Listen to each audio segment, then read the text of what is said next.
ऐसे जीव और जंतुओं के नाम बताने जा रहे हैं जो पहले चाइना और पाकिस्तान में पाए जाते थे, अब तो इंडिया में भी पाए जाने लगे हैं। तो आओ यार शुरू करते हैं बिना किसी बकचोदी के।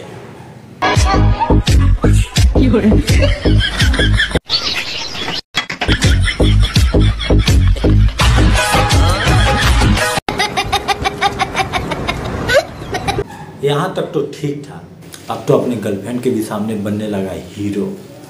तुझे पता है ये कौन है? बंदी है मेरी। लड़के इससे बात नहीं करते, तू साले सेटिंग कर रहा है। बेटा पहले जान तो ले कौन है। साले इसके आगे पीछे दिखा ना, टांगे तोड़ दूंगा। अब्बा चुप कर दो पापा। खत्म। ओहो नहीं देखा जा रहा यार, नहीं देखा जा रहा। Bye bye tata goodbye गया। अगर ये तुम लोग को वीडियो पसंद आया है तो लाइक करो। एम करते हैं 2,60,000 के लिए।